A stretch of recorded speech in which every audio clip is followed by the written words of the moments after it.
Abril de 2003, San Luis Potosí, México. El sol golpeaba fuerte los caminos polvorientos cuando los hermanos Leandro Villalobos, de 20 años, y Marisol Villalobos, de 17, caminaban con decenas de fieles rumbo al santuario de Real de 14. Entre rezos y cantos, se detuvieron unos instantes junto a un antiguo pozo de piedra y ya no volvieron a aparecer en la procesión. La mañana había comenzado como todas las peregrinaciones de Semana Santa en esa región árida de México. Desde las 5 de la madrugada, más de 200 devotos se habían congregado en la plaza principal de Matehuala, cargando mochilas con agua, tortillas envueltas en servilletas de tela y rosarios que habían pertenecido a sus abuelas. El aire olía a copal quemado y café de olla que las señoras vendían en pequeños puestos improvisados junto a la iglesia. Leandro llevaba una camisa de algodón blanco que ya mostraba manchas de sudor en la espalda. Era un joven delgado, de rostro anguloso y manos callosas por el trabajo en el taller mecánico de su padre.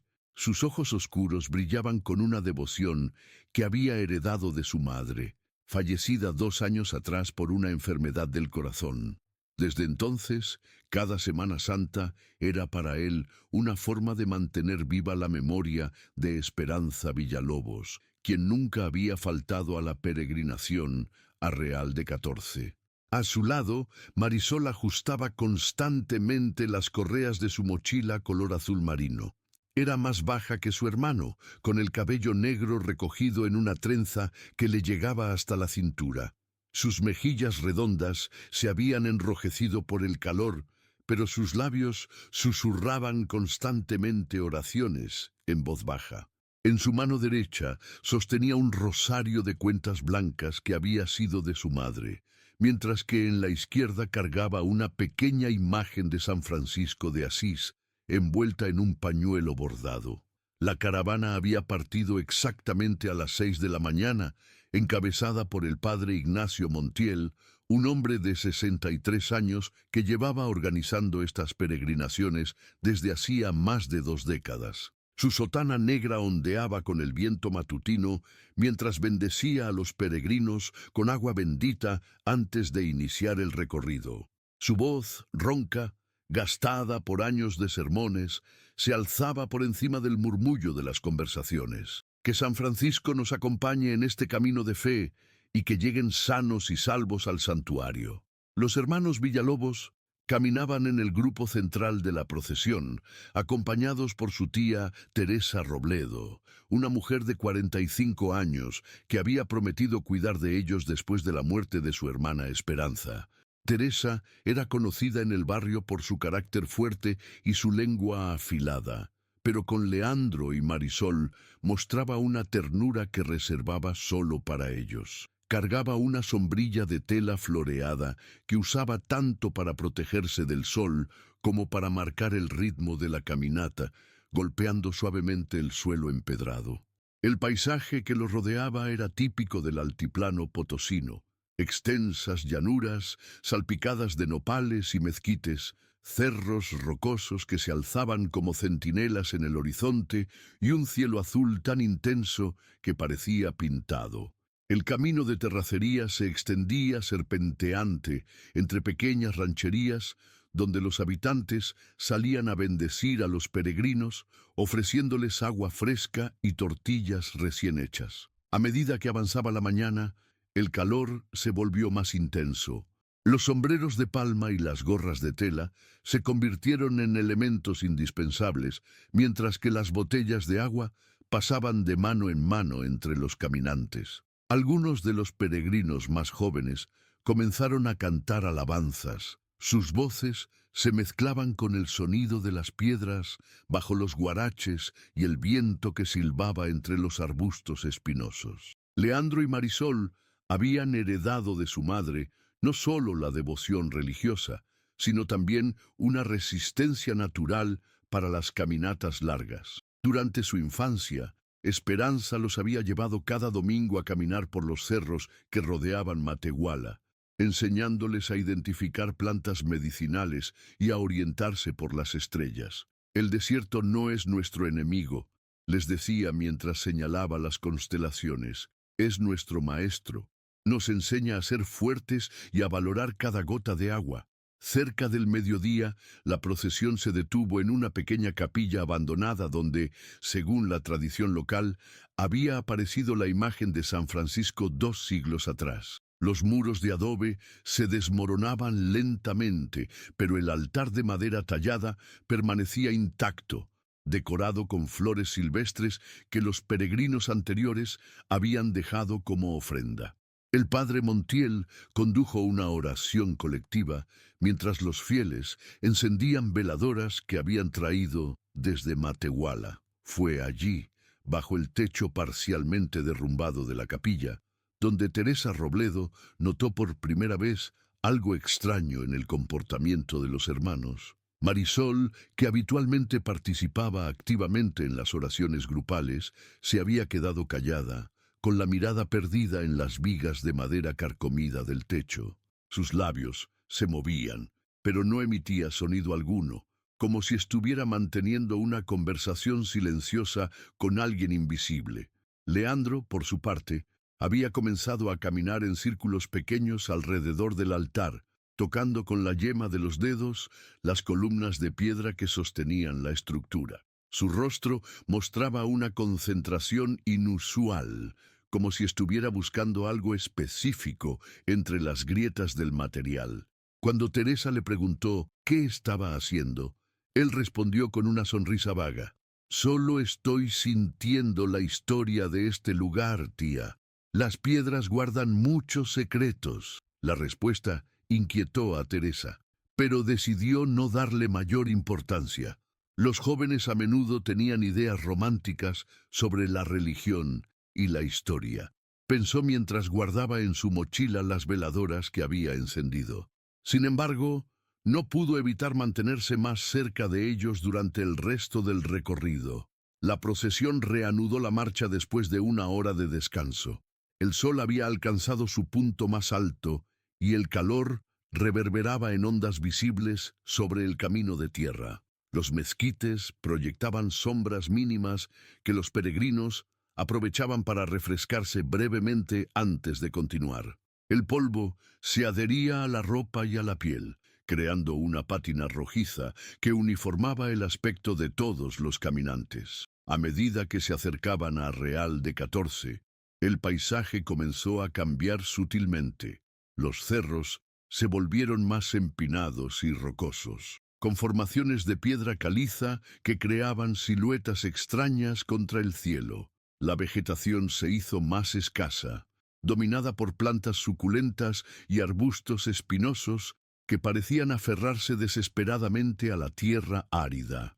Fue aproximadamente a las 3 de la tarde cuando la procesión llegó a un lugar que los lugareños conocían como el Pozo del Ermitaño. Se trataba de una antigua estructura de piedra, circular, con un diámetro de aproximadamente 2 metros, ubicada junto al camino principal. Según las leyendas locales, había sido construido por un monje franciscano en el siglo XVIII, quien había encontrado agua dulce en pleno desierto y había decidido quedarse allí como ermitaño hasta el final de sus días. El pozo estaba parcialmente cubierto por losas de piedra agrietadas, y alrededor de su perímetro crecían nopales silvestres de gran tamaño que proporcionaban una sombra generosa.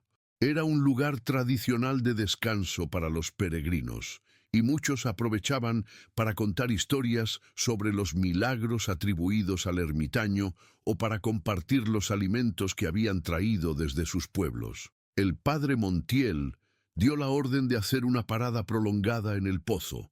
Los peregrinos se dispersaron bajo la sombra de los nopales, algunos para almorzar, otros para descansar los pies hinchados, y unos pocos para rezar en silencio junto al brocal de piedra.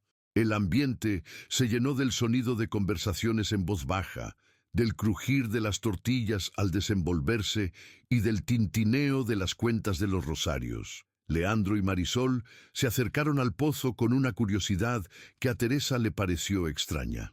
Mientras el resto de los peregrinos buscaba sombra y comida, los hermanos parecían fascinados por la antigua estructura de piedra. Leandro se inclinó sobre el brocal y miró hacia el interior, que estaba completamente oscuro. ¿Puedes oír algo?, le preguntó a su hermana en voz baja. Marisol se acercó y también se asomó al interior del pozo. Permaneció así durante varios minutos, con una expresión de concentración extrema en su rostro. Finalmente, se incorporó y asintió lentamente. «Hay ecos muy profundos», susurró, «como si hubiera espacios muy grandes allá abajo». Teresa, que había estado observando desde unos metros de distancia mientras extendía una manta para el almuerzo, se acercó a ellos con el ceño fruncido. «Niños, vengan a comer. Necesitamos recuperar fuerzas para llegar al santuario antes del anochecer». Los hermanos obedecieron, pero durante el almuerzo mantuvieron una actitud distante. Comieron las quesadillas de frijol y las tortillas con sal que Teresa había preparado, pero sus miradas se dirigían constantemente hacia el pozo. Intercambiaban susurros que su tía no lograba escuchar por completo, aunque captó fragmentos que la inquietaron.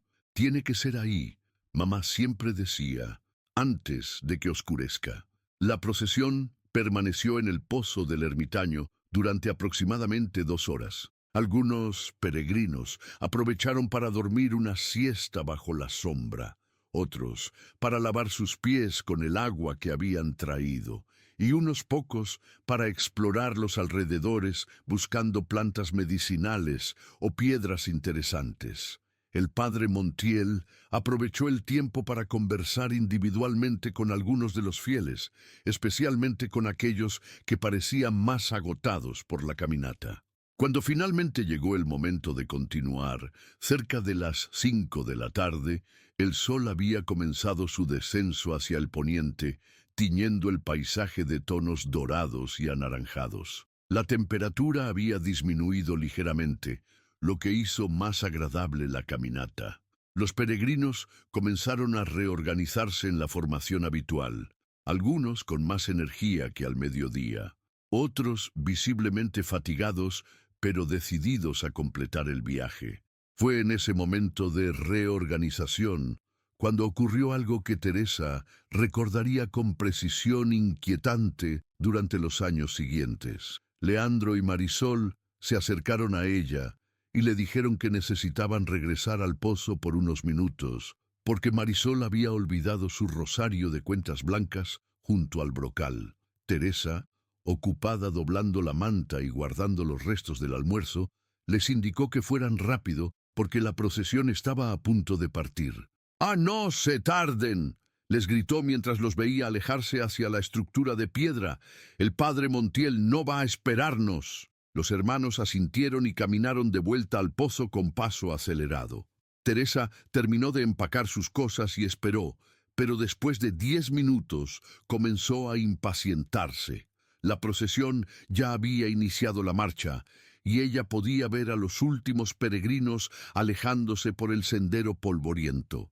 El padre Montiel había hecho sonar una campanilla de bronce para indicar la partida. «¡Leandro! ¡Marisol!», gritó Teresa dirigiéndose hacia el pozo. Pero cuando llegó al brocal de piedra no encontró a nadie. El rosario de cuentas blancas estaba efectivamente allí, en el mismo lugar donde Marisol lo había dejado durante el almuerzo, pero no había rastro de los hermanos.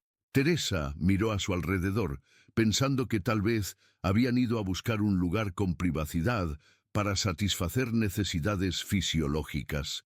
Gritó sus nombres varias veces, pero solo obtuvo como respuesta el eco de su propia voz rebotando contra las paredes rocosas de los cerros cercanos. La preocupación comenzó a crecer en su pecho como una serpiente fría. Corrió hacia la procesión, que ya se había alejado unos 500 metros del pozo. Alcanzó al padre Montiel y le explicó la situación entre jadeos. El sacerdote, un hombre experimentado que había visto todo tipo de situaciones durante sus décadas organizando peregrinaciones, ordenó inmediatamente detener la marcha y envió grupos de búsqueda de vuelta al área del pozo. Durante la siguiente hora, Más de 50 peregrinos peinaron meticulosamente los alrededores del pozo del ermitaño. Buscaron detrás de cada nopal, exploraron pequeñas cuevas naturales en las formaciones rocosas cercanas y siguieron senderos de animales que se adentraban en el monte. Gritaron los nombres de Leandro y Marisol hasta quedarse roncos, pero no encontraron el menor indicio de su paradero. El sol se ocultó completamente detrás de los cerros y la temperatura comenzó a descender rápidamente, como es típico del desierto. El padre Montiel tomó la difícil decisión de continuar hacia Real de 14 con el resto de los peregrinos, dejando un grupo de 10 hombres para continuar la búsqueda durante la noche. Teresa se negó rotundamente a seguir adelante y permaneció junto al pozo, encendiendo veladoras que había traído para el santuario y rezando el rosario una y otra vez. La noche en el desierto es un universo completamente diferente al día. Los sonidos se amplifican y distorsionan. El ulular de los búhos, el crujir de la hojarasca seca bajo las patas de animales pequeños, el viento susurrando entre los nopales. Teresa permaneció despierta hasta el amanecer, con una fogata improvisada que los hombres del grupo de búsqueda habían encendido cerca del pozo. Cada sombra que se movía en la periferia de la luz del fuego le parecía la silueta de uno de sus sobrinos regresando. Pero Leandro y Marisol Villalobos no regresaron esa noche, ni la siguiente, ni nunca más. ¿Cómo se busca a dos personas que parecen haberse desvanecido en medio del desierto sin dejar rastro alguno? Esta pregunta atormentó a Teresa Robledo durante los días que siguieron a la desaparición de sus sobrinos, mientras las autoridades locales iniciaban una investigación que, desde el primer momento, estuvo marcada por la incompetencia y la indiferencia.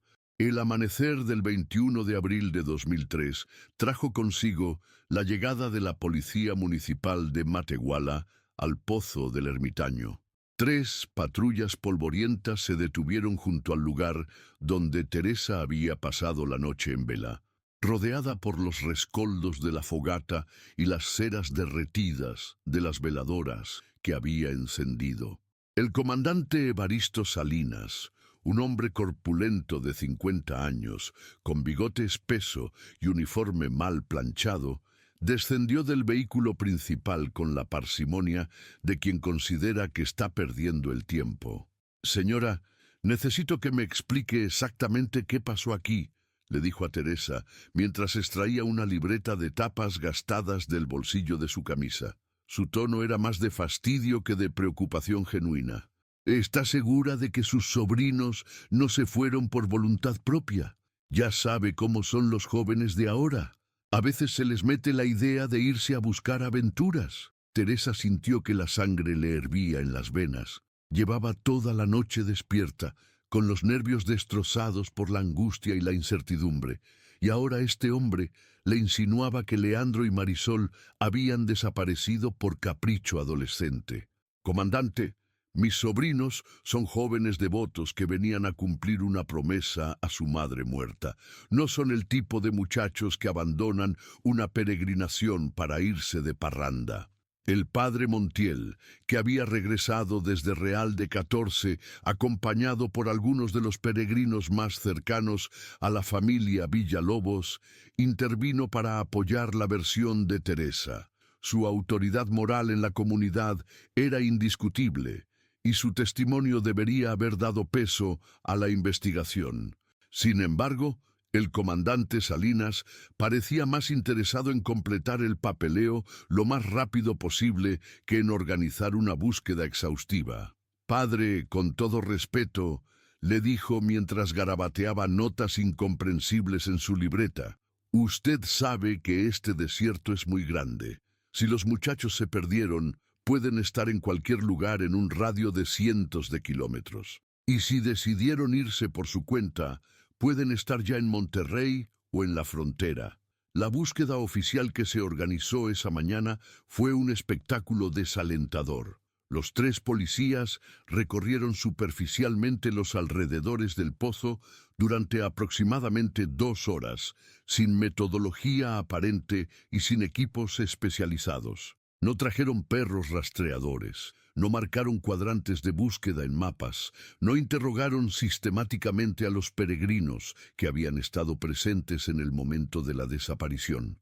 Simplemente caminaron por el área gritando los nombres de Leandro y Marisol, como si fuera suficiente con hacer ruido para resolver el misterio. Mientras tanto, Teresa había comenzado su propia investigación. Recorrió paso a paso el itinerario de la peregrinación, hablando con cada uno de los devotos que recordaba haber visto a los hermanos durante el viaje. La mayoría confirmaba que los habían visto durante el almuerzo en el pozo, pero nadie recordaba haberlos observado después de eso con claridad suficiente como para aportar pistas útiles. Doña Remedios Gutiérrez, una señora de 70 años que había participado en la peregrinación junto con sus 2 nietas, fue una de las pocas que aportó información específica. «Yo los vi cuando se acercaron al pozo por segunda vez», le dijo a Teresa mientras tomaban café en la cocina de su casa en Matehuala. «Pero me llamó la atención que no parecían estar buscando nada. Más bien parecían, ¿cómo le explico? Como si estuvieran siguiendo a alguien que nosotros no podíamos ver». El testimonio de doña Remedios inquietó profundamente a Teresa, pero cuando se lo transmitió al comandante Salinas, éste lo desestimó con una sonrisa condescendiente. «Señora, usted sabe cómo son las personas mayores. A veces ven cosas que no están ahí. Además, ¿qué clase de evidencia es esa? Fantasmas que se llevan a los muchachos». La frustración de Teresa con las autoridades locales la llevó a tomar medidas más drásticas. Contrató con sus propios ahorros a Mauricio Herrera, un guía especializado en rescates en el desierto que tenía fama de conocer cada rincón del altiplano potosino. Mauricio era un hombre curtido de 45 años, con la piel bronceada por décadas de exposición al sol y una intuición casi sobrenatural para leer las señales del terreno. «Señora Teresa», le dijo Mauricio después de examinar minuciosamente el área del pozo del ermitaño, «aquí hay algo que no cuadra. El suelo alrededor del pozo muestra señales de que hubo más movimiento del normal. No solo los pasos de los peregrinos, sino algo diferente, como si hubieran movido piedras pesadas o como si hubieran cavado algo». Mauricio señaló marcas en la tierra que las botas de los policías habían pasado por alto. Pequeñas irregularidades en el patrón natural del suelo, rastros de herramientas que habían raspado la superficie rocosa, fragmentos de tela enganchados en espinas de nopales a una altura que no correspondía con el paso normal de caminantes. «Alguien estuvo trabajando aquí», concluyó el guía, «y lo hizo durante la noche cuando ya no había testigos». Teresa sintió que un escalofrío le recorría la espalda. La posibilidad de que la desaparición de sus sobrinos fuera resultado de un acto deliberado y no de un accidente o una decisión impulsiva abría un abanico de terrores que prefería no contemplar. Sin embargo, la evidencia que Mauricio había encontrado era demasiado específica como para ignorarla. El guía aceptó continuar la búsqueda sin cobrar honorarios adicionales, impulsado tanto por la compasión hacia Teresa como por su propia curiosidad profesional. Durante las siguientes 2 semanas, peinó sistemáticamente un área de 50 kilómetros cuadrados alrededor del pozo, siguiendo cauces secos de arroyos, explorando cuevas naturales en las formaciones rocosas y revisando pozos abandonados de las minas de plata que habían operado en la región durante el siglo XIX. Los resultados fueron desalentadoramente escasos. Mauricio encontró algunos objetos que podrían haber pertenecido a los hermanos. Un pedazo de tela azul similar al color de la mochila de Marisol, una suela de huarache que podría corresponder al calzado de Leandro y algunas cuentas sueltas de un rosario. Sin embargo, Ninguno de estos hallazgos pudo ser identificado con certeza absoluta como perteneciente a los desaparecidos. Mientras tanto, la vida en Matehuala comenzó a adaptarse lentamente a la ausencia de Leandro y Marisol. El taller mecánico donde trabajaba Leandro tuvo que contratar a un nuevo empleado para reemplazarlo. La escuela preparatoria donde estudiaba Marisol marcó oficialmente su ausencia como abandono de estudios, a pesar de las protestas de Teresa. Los vecinos del barrio donde habían vivido los hermanos comenzaron a evitar el tema en las conversaciones, incómodos ante el misterio sin resolver que se había instalado en su comunidad. Amalia Sánchez, la mejor amiga de Marisol, fue una de las pocas personas que mantuvo viva la esperanza de un regreso. Cada tarde, después de salir de clases, pasaba por la casa de los Villalobos para acompañar a Teresa y ayudarla con las labores domésticas. Durante estas visitas, Amalia compartía recuerdos de conversaciones que había tenido con Marisol en las semanas previas a la peregrinación. «Señora Teresa», le dijo una tarde mientras ayudaba a doblar la ropa limpia. Mari había estado muy rara las últimas semanas antes de la peregrinación. Me decía cosas extrañas sobre sueños que tenía con su mamá. Decía que doña Esperanza le hablaba en sueños y le decía que tenía que buscar algo importante en Real de 14. Esta revelación añadió una nueva dimensión al misterio. Teresa recordó que, efectivamente, Marisol había mencionado sueños recurrentes con su madre durante las semanas previas al viaje, pero en ese momento había interpretado estos episodios como parte natural del proceso de duelo de una adolescente que había perdido a su madre a una edad muy temprana. Decidida a explorar esta pista, Teresa buscó entre las pertenencias de Marisol y encontró un cuaderno escolar donde la joven solía anotar sus pensamientos más íntimos. Las páginas correspondientes a los días previos a la peregrinación contenían anotaciones que la perturbaron profundamente. «Mamá vino otra vez anoche. Me dijo que en el pozo del desierto hay algo que papá escondió antes de morir. Dice que Leandro y yo tenemos que encontrarlo juntos. Dice que es importante para nuestra familia, que tiene que ver con por qué se enfermó del corazón. Leandro no me cree cuando le cuento de los sueños, pero yo sé que mamá me está hablando de verdad. Dice que hay un secreto en el pozo del ermitaño, algo que nuestro papá enterró ahí hace muchos años. Mañana vamos a la peregrinación. Mamá me dijo exactamente qué tengo que buscar en el pozo. Una caja de madera con cosas importantes. Dice que está escondida en un lugar donde nadie la ha buscado». Teresa leyó y releyó estas anotaciones con una mezcla de asombro y terror. El padre de Leandro y Marisol, Conrado Villalobos, había muerto en un accidente de trabajo cuando los niños eran muy pequeños. Teresa recordaba vagamente que Conrado había trabajado durante algunos años en las minas de Real de 14, antes de regresar a Matehuala para establecer su taller mecánico, pero nunca había sabido de ninguna conexión específica entre él y el pozo del ermitaño.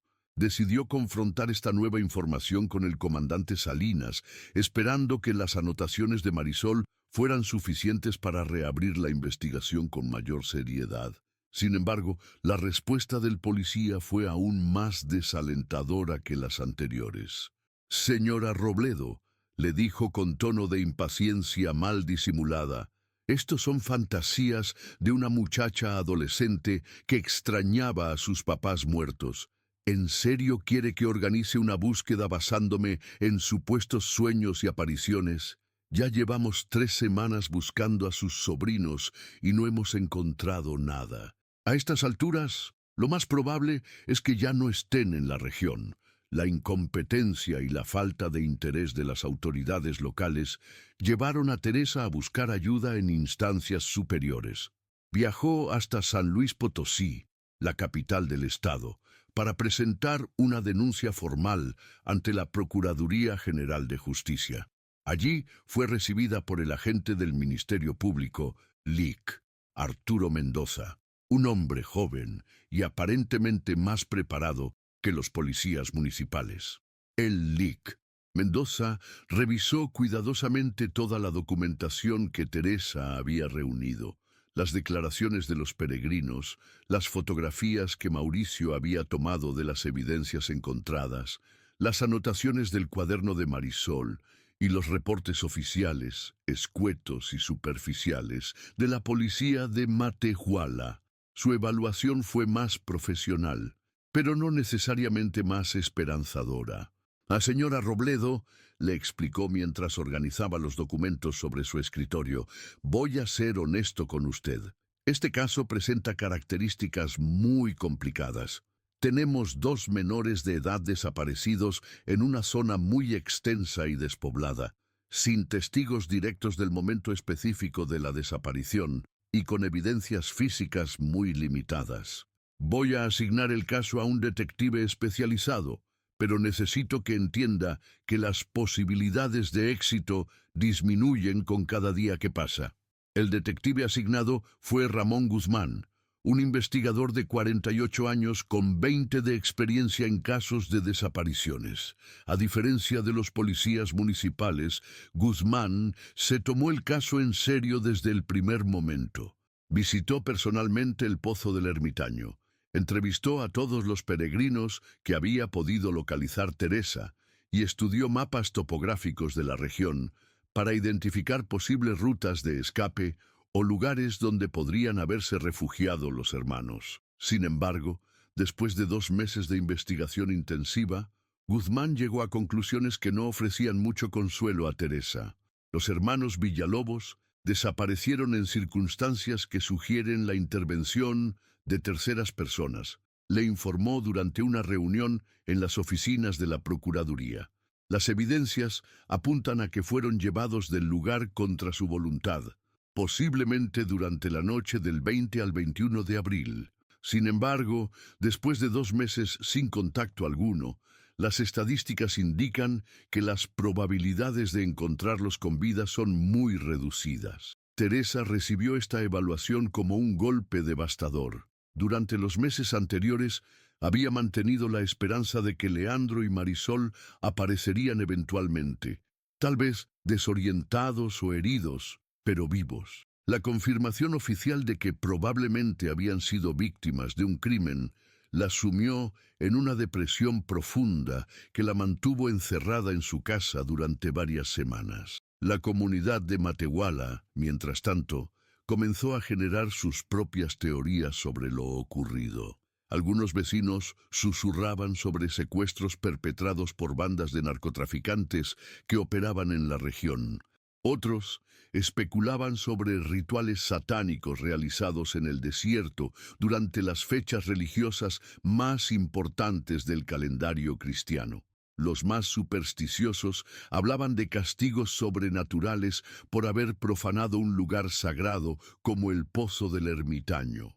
Don Crescencio Mata, un anciano de 82 años que había nacido y crecido en Real de 14, aportó una perspectiva diferente cuando Teresa lo visitó buscando información sobre la historia del pozo. Ese lugar siempre ha tenido mala fama, le dijo mientras preparaba té de hierbas del monte en su cocina rústica. Mi abuelo me contaba que durante la Revolución los federales torturaron y mataron ahí a varios cristeros. Se dice que enterraron los cuerpos en túneles que conectan con las minas abandonadas. Esta información añadió una dimensión histórica siniestra al misterio. Si las leyendas de don Crescencio tenían algún fundamento real, era posible que el área alrededor del Pozo del Ermitaño ocultara secretos más antiguos y más oscuros de los que nadie había imaginado. Teresa comenzó a preguntarse si la desaparición de sus sobrinos podría estar relacionada con eventos del pasado que habían quedado sin resolver. Conforme avanzaba el año 2003, la búsqueda de Leandro y Marisol se fue transformando gradualmente de una operación de rescate en una investigación criminal. El detective Guzmán amplió su pesquisa para incluir antecedentes de crímenes similares en la región, registros de personas con antecedentes penales que hubieran estado en el área durante las fechas relevantes, y análisis de posibles motivos que pudieran haber llevado a alguien a atacar específicamente a los hermanos Villalobos. Los resultados de esta investigación expandida revelaron un patrón inquietante.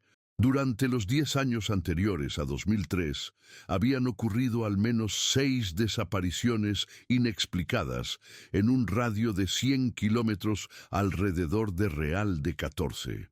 En todos los casos, las víctimas eran jóvenes de entre 15 y 25 años que habían desaparecido en circunstancias misteriosas, sin dejar rastros significativos y sin que las investigaciones policiales llegaran a conclusiones definitivas. Esta revelación transformó el caso de los hermanos Villalobos en parte de un fenómeno mucho más amplio y perturbador. ¿Era posible que existiera en la región un depredador serial que había estado operando durante años sin ser detectado? ¿O se trataba de una coincidencia macabra de eventos no relacionados en una zona geográfica particularmente peligrosa? Teresa pasó el primer aniversario de la desaparición de sus sobrinos, organizando una misa conmemorativa en la iglesia principal de Matehuala. La ceremonia fue presidida por el padre Montiel y asistieron más de 200 personas, incluyendo muchos de los peregrinos que habían estado presentes en el Pozo del Ermitaño el día que desaparecieron Leandro y Marisol. Durante su homilía, el sacerdote pidió a los fieles que mantuvieran viva la esperanza y que continuaran orando por el regreso de los hermanos. Sin embargo, conforme pasaron los meses y se cumplió el segundo aniversario, y luego el tercero, la esperanza comenzó a ceder terreno al resignado dolor de la pérdida. Teresa mantuvo el cuarto donde habían vivido Leandro y Marisol exactamente como ellos lo habían dejado, con la ropa doblada en los cajones, los libros escolares sobre el escritorio y las fotografías familiares en las paredes. Se había convertido en una especie de santuario donde ella pasaba horas enteras recordando a sus sobrinos y manteniendo conversaciones imaginarias con ellos. El detective Guzmán mantuvo oficialmente abierta la investigación, pero con el paso del tiempo, los recursos asignados al caso fueron disminuyendo. Nuevos crímenes requerían su atención, y la falta de pistas frescas hacía cada vez menos probable que se produjeran avances significativos en la búsqueda de los hermanos Villalobos. Para el año 2008, 5 años después de la desaparición, el caso había pasado efectivamente al archivo de expedientes fríos. Teresa continuaba visitando periódicamente las oficinas de la Procuraduría para preguntar sobre posibles avances, pero las respuestas se habían vuelto rutinarias y desalentadoras. El Lic Mendoza, que para entonces había sido promovido a un puesto superior, le aseguraba que el caso seguía abierto y que cualquier nueva información sería investigada. Pero ambos sabían que las probabilidades de resolver el misterio se habían vuelto prácticamente nulas. La vida en Matehuala había continuado su curso normal. Nuevas generaciones de jóvenes habían crecido escuchando la leyenda de los hermanos que desaparecieron en el desierto, pero para la mayoría era simplemente otra historia más en el folclore local. Solo Teresa, algunos familiares cercanos y el padre Montiel mantenían viva la memoria activa de Leandro y Marisol Villalobos. Pero el desierto de San Luis Potosí, con sus secretos enterrados en la arena y sus silencias que se extienden hasta el horizonte, aún guardaba respuestas que nadie había sabido encontrar. 12 de octubre de 2015, Real de 14, San Luis Potosí. El sonido metálico del pico golpeando contra la piedra resonaba en el interior de la pequeña capilla de San Antonio, donde un grupo de albañiles trabajaba en la restauración de los muros dañados por más de un siglo de abandono.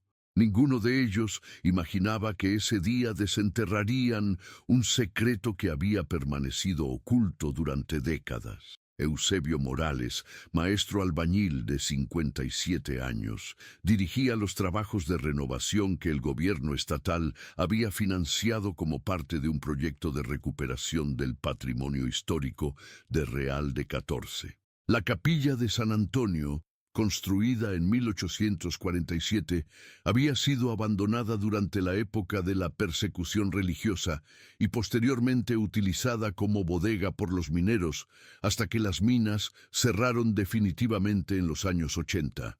El edificio presentaba daños estructurales graves. Los muros de adobe se habían agrietado por la acción de las lluvias esporádicas pero intensas del desierto, y las vigas de madera del techo mostraban señales evidentes de infestación de termitas. El proyecto de restauración requería demoler partes de las paredes interiores para reconstruirlas con materiales modernos que garantizaran la estabilidad de la estructura. Eusebio trabajaba esa mañana junto con sus 3 ayudantes. Silverio Hernández, un joven de 25 años que había aprendido el oficio trabajando con su padre. Tomás Aguirre, veterano de 42 años especializado en trabajos de cantería, y Miguel Reséndiz, el más experimentado del grupo después de Eusebio, con 38 años dedicados a la construcción. La tarea del día consistía en demoler una pared lateral que separaba la nave principal de lo que antiguamente había sido la sacristía. Los planos originales de la capilla, conservados en los archivos parroquiales, indicaban que esta división había sido añadida posteriormente a la construcción original, probablemente durante las décadas en que el edificio había servido como bodega. «Esta pared no está bien hecha», comentó Tomás mientras examinaba la argamasa que unía los bloques de adobe. «Se nota que la construyeron con prisa, sin respetar las técnicas tradicionales. Miren cómo se desmorona la mezcla». Eusebio asintió mientras dirigía el rayo de su linterna hacia las grietas en el muro.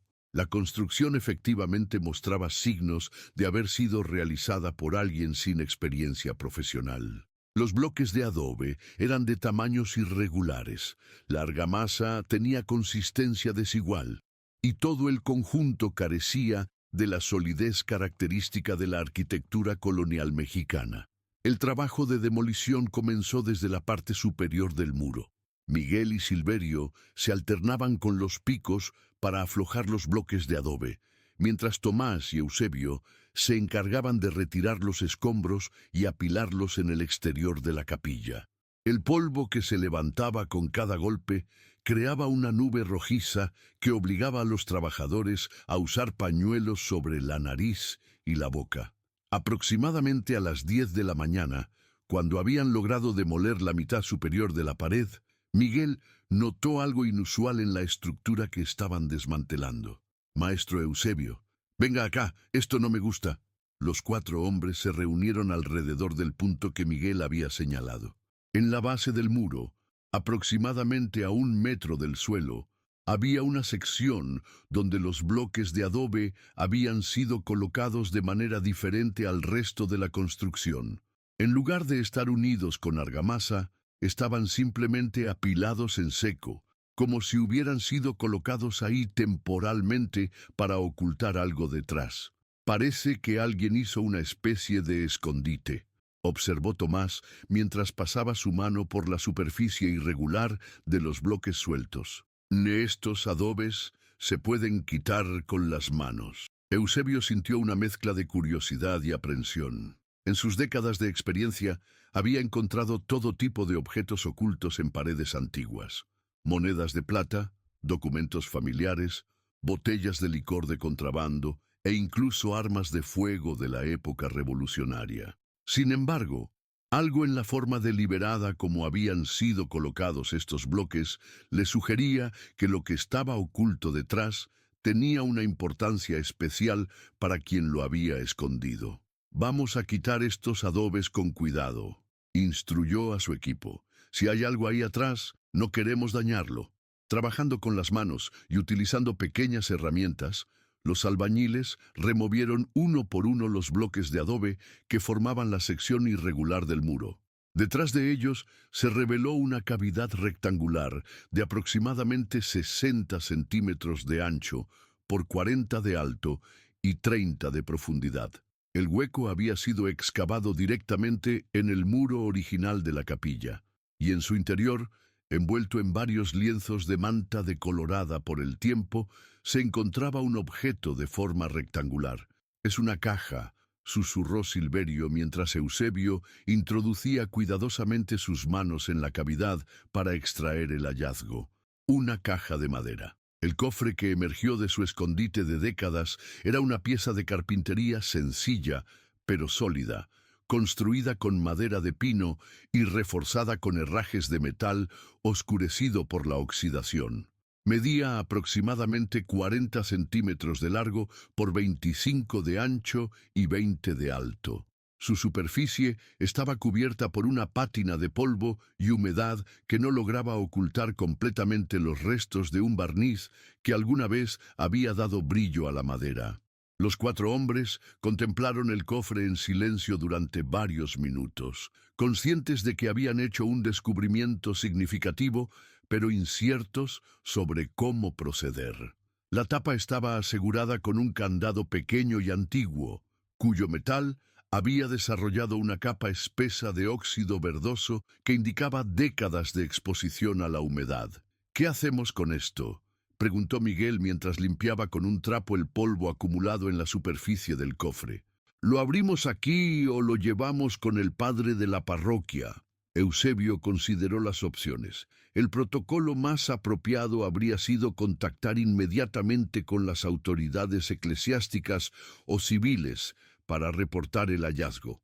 Sin embargo, la curiosidad era más fuerte que el protocolo, especialmente considerando que el cofre había sido deliberadamente oculto por alguien que había tomado grandes precauciones para que no fuera encontrado. «Vamos a abrirlo aquí», decidió finalmente, «pero con mucho cuidado. Si hay documentos importantes adentro, no queremos dañarlos». Tomás utilizó un destornillador pequeño y un martillo para romper el candado oxidado.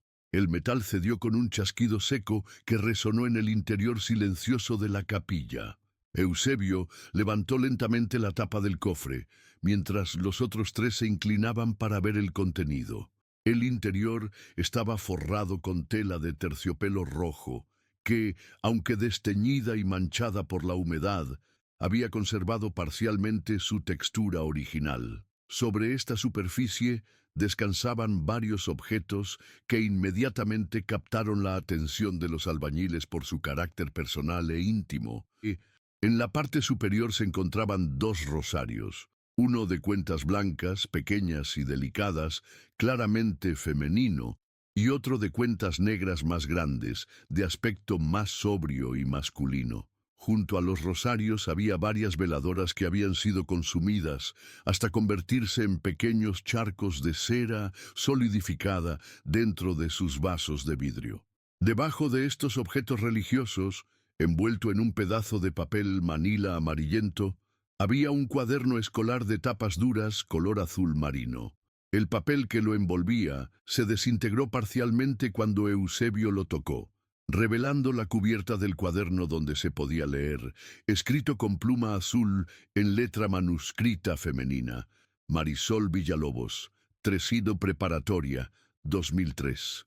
La revelación del nombre provocó una reacción inmediata en Miguel Reséndiz. Marisol Villalobos. Ese es el nombre de una de las muchachos que desaparecieron hace años en la peregrinación. Mi esposa me contó esa historia muchas veces. Los 4 hombres intercambiaron miradas de asombro y aprensión. Todos habían escuchado, en mayor o menor medida, la leyenda de los hermanos que habían desaparecido misteriosamente durante una peregrinación a Real de 14. Era una de esas historias que se transmitían de generación en generación en las comunidades rurales de San Luis Potosí, adquiriendo con el tiempo matices míticos, pero conservando siempre un núcleo de realidad inquietante. Eusebio abrió cuidadosamente el cuaderno, temeroso de que las páginas se desintegraran entre sus dedos. Sin embargo, El papel había sido protegido eficazmente por el envoltorio y la sequedad del clima desértico, y se conservaba en condiciones sorprendentemente buenas. Las páginas estaban llenas de texto escrito en la misma letra femenina que aparecía en la cubierta. La primera entrada que logró leer claramente estaba fechada el 15 de abril de 2003, apenas 5 días antes de la peregrinación en la que habían desaparecido Leandro y Marisol Villalobos. Mamá volvió a hablarme en sueños anoche. Me dijo algo nuevo sobre lo que papá escondió en Real de 14. No es solo una caja con dinero o papeles importantes. Es algo que puede lastimar a mucha gente si alguien malo lo encuentra. Me dijo que Leandro y yo tenemos que llevarlo a un lugar seguro, donde nunca nadie lo pueda encontrar. Eusebio leyó esta entrada en voz alta, y el silencio que siguió en el interior de la capilla fue denso y perturbador. Si el cuaderno era auténtico, y todo indicaba que sí lo era, significaba que los hermanos Villalobos habían llegado efectivamente a Real de 14 y habían encontrado lo que estaban buscando. Pero entonces, ¿qué había pasado con ellos? Silverio señaló otros objetos que permanecían en el fondo del cofre. Además del cuaderno y los rosarios, había una pequeña fotografía en blanco y negro que mostraba a una familia de 4 personas posando frente a un edificio que parecía ser una iglesia. Un hombre joven y delgado, una mujer con vestido floreado, y 2 niños pequeños que por sus rasgos faciales podrían ser Leandro y Marisol varios años antes de su desaparición. En la parte posterior de la fotografía, escrito con lápiz en letra masculina, se leía Conrado, Esperanza, Leandro y Marisol, Real de 14, 1991. Era evidentemente una fotografía familiar tomada durante una visita previa al santuario, 12 años antes de la fatídica peregrinación de 2003. Pero el hallazgo más perturbador estaba en el fondo del cofre, debajo de todos los otros objetos. Se trataba de una llave antigua, de hierro forjado, con un diseño elaborado que sugería que había sido fabricada para abrir algo importante. La llave estaba atada con un cordón de cuero a una pequeña etiqueta de papel donde se podía leer, en la misma letra de Marisol, para el cofre de papá, Mina la Purísima, túnel 7. Los 4 albañiles contemplaron estos objetos con una mezcla de fascinación y temor. Estaba claro que habían tropezado con evidencias relacionadas con uno de los misterios más inquietantes de la región, pero también era evidente que estas evidencias planteaban más preguntas de las que respondían. «Tenemos que reportar esto a las autoridades», dijo finalmente Tomás, rompiendo el silencio que se había prolongado durante varios minutos. Si estos objetos pertenecieron a los muchachos desaparecidos, la policía tiene que saberlo. Eusebio asintió, pero su experiencia de décadas trabajando en proyectos gubernamentales le había enseñado que los procesos burocráticos podían ser extremadamente lentos y a menudo ineficaces. Tienes razón, pero también deberíamos contactar directamente con la familia. Si la tía de los muchachos aún vive, ella tiene derecho a saber que encontramos estas cosas. Miguel recordó que su esposa, Graciela Reséndiz, había mantenido contacto esporádico con Teresa Robledo a lo largo de los años. Las 2 mujeres se habían conocido durante una de las misas conmemorativas que Teresa organizaba cada aniversario de la desaparición, y habían desarrollado una amistad basada en la compasión mutua hacia las tragedias familiares. «Mi Graciela puede localizar a la señora Teresa», ofreció Miguel. «Ella sabe dónde vive y cómo contactarla. Tal vez deberíamos hablar primero con ella antes de ir con las autoridades». La decisión de contactar directamente con Teresa Robledo fue unánime. Los 4 hombres sentían que la familia de los desaparecidos tenía un derecho prioritario sobre cualquier evidencia relacionada con el caso. Además, todos compartían una desconfianza instintiva hacia las autoridades locales basada en décadas de experiencias con corrupción y negligencia institucional. Eusebio guardó cuidadosamente todos los objetos de vuelta en el cofre y lo envolvió con una lona limpia. Decidieron suspender los trabajos de demolición por el resto del día y regresar a Matehuala para buscar a Teresa Robledo. La restauración de la capilla podría esperar. Lo que habían encontrado tenía una urgencia emocional que trascendía cualquier cronograma de construcción. El viaje de regreso a Matehuala se realizó en un silencio tenso. Cada uno de los 4 hombres estaba perdido en sus propios pensamientos sobre las implicaciones de lo que habían descubierto. Si los objetos del cofre pertenecían realmente a Leandro y Marisol Villalobos, significaba que los hermanos habían llegado a Real de 14 y habían encontrado lo que estaban buscando. Pero también significaba que algo terrible les había ocurrido después de hacer este hallazgo. La referencia a Mina la Purísima, túnel 7, era particularmente inquietante. Las minas abandonadas de Real de 14 eran conocidas por ser laberintos peligrosos, donde era fácil perderse o sufrir accidentes fatales. Si los hermanos habían intentado explorar una de estas minas siguiendo las pistas dejadas por su padre, era posible que hubieran encontrado un destino trágico en las profundidades subterráneas. Pero también existía la posibilidad de que el cofre hubiera sido escondido por los propios hermanos antes de desaparecer, como una forma de preservar la evidencia de lo que habían encontrado.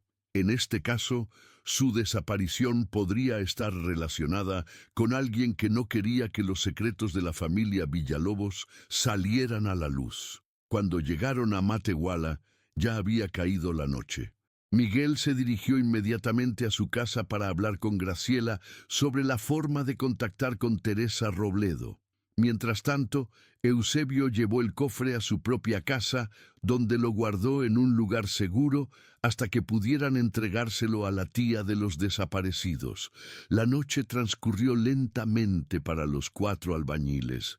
Ninguno logró dormir profundamente, perturbados por la magnitud de lo que habían descubierto y por las preguntas que este hallazgo planteaba sobre eventos ocurridos más de una década atrás.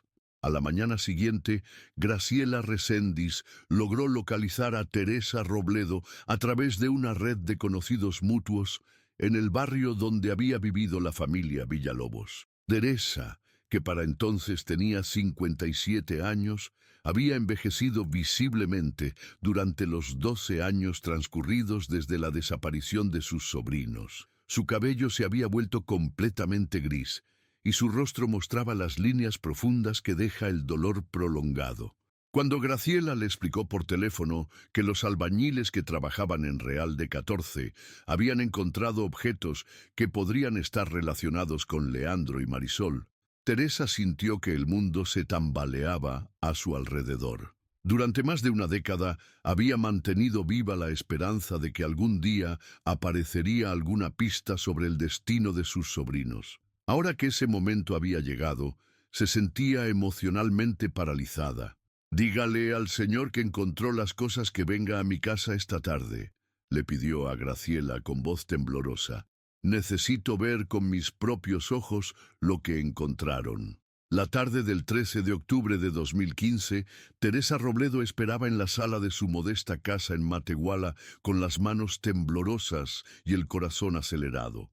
Después de 12 años de silencio absoluto, finalmente tendría entre sus manos objetos que habían pertenecido a Leandro y Marisol. La mezcla de esperanza y terror que sentía era casi insoportable.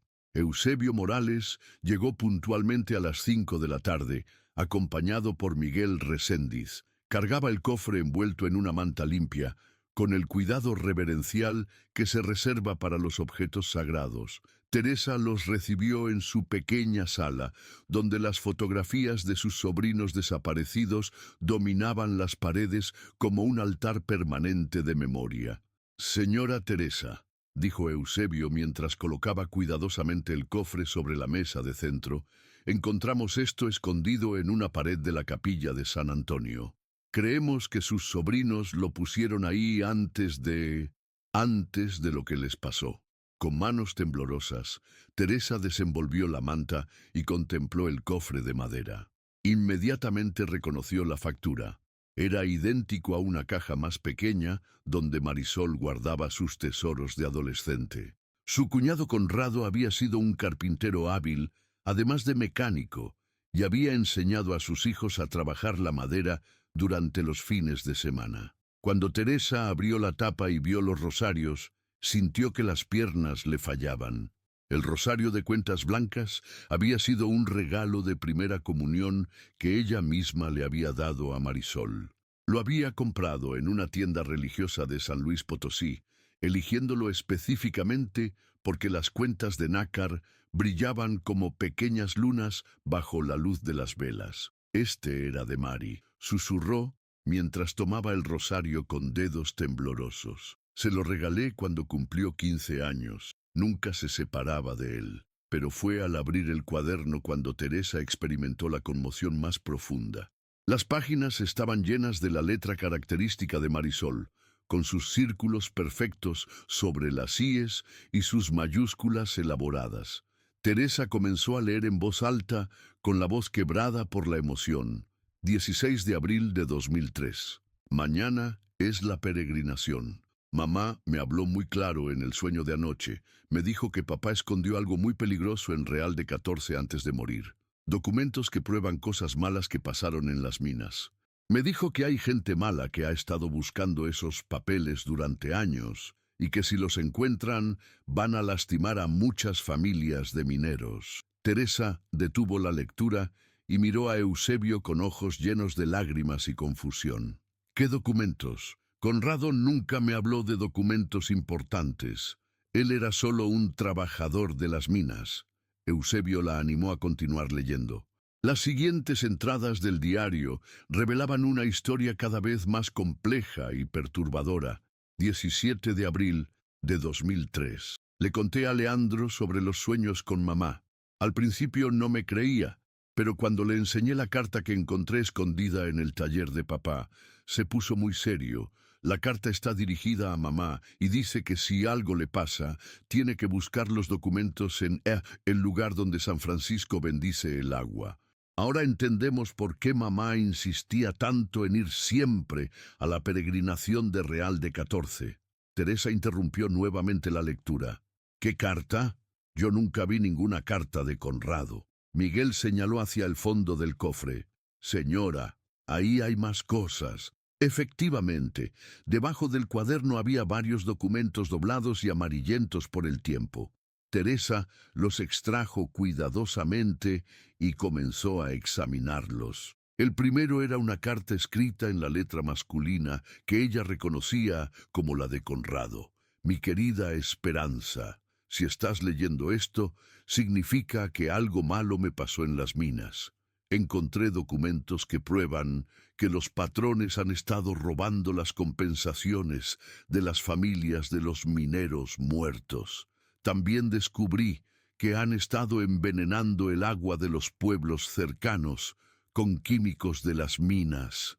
Escondí todas las pruebas en Real de 14, en el lugar que tú sabes, donde siempre llevábamos a los niños a jugar cuando eran pequeños. Si algo me pasa, busca esos papeles y dáselos a un periodista o a un abogado honesto. La gente tiene derecho a saber la verdad. Te amo. Conrado. La revelación dejó a Teresa sin palabras durante varios minutos. Su cuñado había muerto en lo que oficialmente se había reportado como un accidente de trabajo, pero ahora se revelaba que había estado involucrado en una investigación sobre corrupción y daños ambientales. Su muerte súbita adquiría una dimensión completamente diferente bajo esta nueva luz. Continuó leyendo las entradas del diario de Marisol. 19 de abril de 2003. Encontramos el lugar donde San Francisco bendice el agua, es el pozo del ermitaño. Papá escondió los documentos en una cavidad que hizo debajo del brocal de piedra. Leandro encontró cómo mover una de las piedras del fondo. Los documentos estaban envueltos en plástico y también había dinero, mucho dinero. Leandro dice que son más de 100,000 pesos, probablemente el dinero que papá ahorró para el taller pero que nunca pudo usar. 20 de abril de 2003. Algo malo está pasando. Durante el almuerzo en el pozo, Leandro notó que había un hombre que nos estaba observando desde lejos.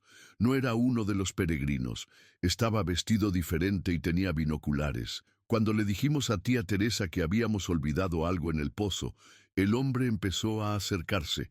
Leandro me dijo que actuáramos normal, pero que estuviéramos listos para correr. El corazón de Teresa se aceleró al leer esta entrada. Por primera vez en 12 años, tenía una descripción de lo que realmente había ocurrido durante los últimos momentos en que había visto a sus sobrinos con vida. La siguiente entrada era más corta y estaba escrita con letra apresurada. 20 de abril.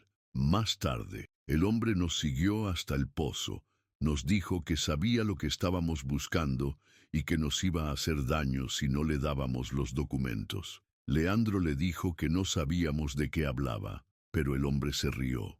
Dijo que había estado esperando años a que la familia de Conrado Villalobos viniera por los papeles. Nos va a llevar a un lugar para interrogarnos. Estoy escribiendo esto rápido mientras Leandro discute con él. Voy a esconder este cuaderno en el cofre que trajimos para guardar los documentos. Si algo nos pasa, tal vez alguien lo encuentre algún día. Esta era la última entrada en el cuaderno. Teresa lo cerró con manos temblorosas y miró a Eusebio con ojos llenos de dolor y rabia. Alguien se los llevó. Alguien que sabía lo que Conrado había escondido. Eusebio asintió gravemente. Señora Teresa, hay algo más en el cofre. Algo que tal vez nos ayude a entender qué pasó después. En el fondo del cofre, debajo de todos los otros objetos, había un sobre de manila amarillento y una pequeña grabadora de cassette del tipo que se usaba a principios de los años 2000. Teresa extrajo primero el sobre, que contenía varias fotografías en blanco y negro y documentos oficiales con membrete de la compañía minera Santa Bárbara S.A. Las fotografías mostraban escenas perturbadoras, trabajadores mineros en condiciones insalubres, túneles inundados con líquidos de color extraño y lo que parecían ser vertederos de desechos químicos cerca de comunidades rurales.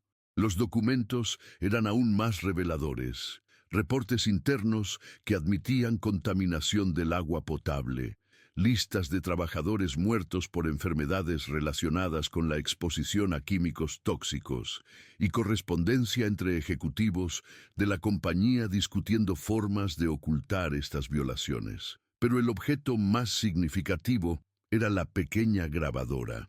Teresa la examinó con curiosidad y encontró que contenía un cassette etiquetado con letra de Marisol. Para quien encuentre esto, la verdad sobre papá. Con manos temblorosas, Teresa presionó el botón de reproducción.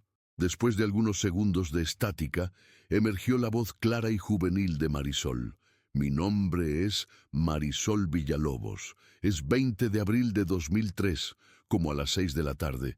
Si alguien está escuchando esto, significa que Leandro y yo no pudimos regresar a casa. Queremos que sepan lo que encontramos y lo que nos está pasando.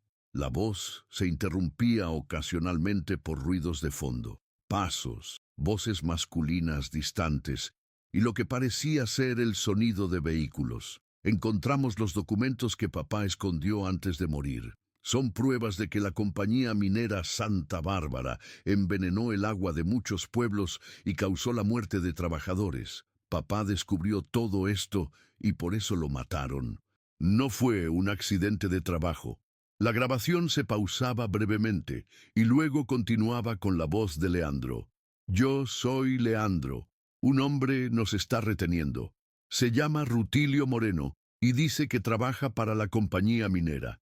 Nos dijo que ha estado esperando años a que alguien de nuestra familia viniera por los documentos. Dice que va a llevarnos a algún lugar para interrogarnos y después no sabemos qué va a pasar con nosotros. La voz de Marisol regresó, ahora más temblorosa. Estamos escondidos en una cueva cerca de las minas abandonadas. El señor Moreno fue a buscar ayuda porque dice que somos muy jóvenes para manejar esto solos. Vamos a esconder esta grabadora y el cofre con todos los documentos en la capilla de San Antonio. Si algo nos pasa, queremos que la gente sepa la verdad sobre lo que le hicieron a papá y a todos los trabajadores. La grabación continuaba con instrucciones específicas sobre dónde habían escondido el cofre y cómo encontrar evidencias adicionales en la mina La Purísima. Los hermanos habían sido meticulosos en documentar todo lo que habían descubierto, como si intuyeran que no tendrían oportunidad de contar la historia personalmente. La última parte de la grabación era la más desgarradora. Tía Teresa, si algún día escuchas esto, queremos que sepas que te amamos mucho. Gracias por cuidarnos después de que murió mamá. No queríamos causarte dolor, pero teníamos que encontrar la verdad sobre papá. Por favor, lleva estos documentos a las autoridades correctas, no a los policías de aquí, porque algunos trabajan para la compañía minera. La grabación terminaba abruptamente en medio de una frase, como si los hermanos hubieran tenido que esconder precipitadamente la grabadora. Teresa permaneció en silencio durante varios minutos después de que la grabación terminó. Las piezas del rompecabezas finalmente encajaban, pero la imagen completa era más terrible de lo que había imaginado durante todos esos años. Sus sobrinos no habían desaparecido por accidente o por decisión propia. Habían sido víctimas de un crimen relacionado con secretos corporativos que su padre había descubierto años antes. «Necesitamos ir a la policía», dijo finalmente Eusebio, «pero no a los locales, a la Procuraduría General del Estado, o mejor aún, a las autoridades federales». Teresa asintió, pero también sabía que después de 12 años, las posibilidades de encontrar justicia eran limitadas. El tal Rutilio Moreno podría estar muerto, o haber desaparecido, o estar protegido por una red de corrupción que incluía a las mismas autoridades que deberían investigar el caso. Sin embargo, tenía una responsabilidad hacia la memoria de sus sobrinos y hacia todas las familias que habían sufrido por las acciones de la compañía minera Santa Bárbara. Los documentos que Leandro y Marisol habían recuperado seguían siendo evidencia válida de crímenes que afectaron a cientos de personas. Durante las siguientes semanas, Teresa trabajó con abogados especializados en derechos humanos para presentar formalmente las evidencias ante las autoridades correspondientes. El caso generó atención mediática nacional, y varias familias de mineros muertos se unieron a una demanda colectiva contra la compañía minera. La investigación sobre el destino específico de Leandro y Marisol siguió abierta, pero Teresa había encontrado finalmente las respuestas que había buscado durante 12 años. Sus sobrinos no habían muerto en vano. Su valentía para buscar la verdad sobre su padre había preservado evidencias que eventualmente llevarían justicia a muchas otras familias. En una ceremonia íntima celebrada en el Pozo del Ermitaño, Teresa depositó flores frescas y encendió veladoras en memoria de Leandro y Marisol.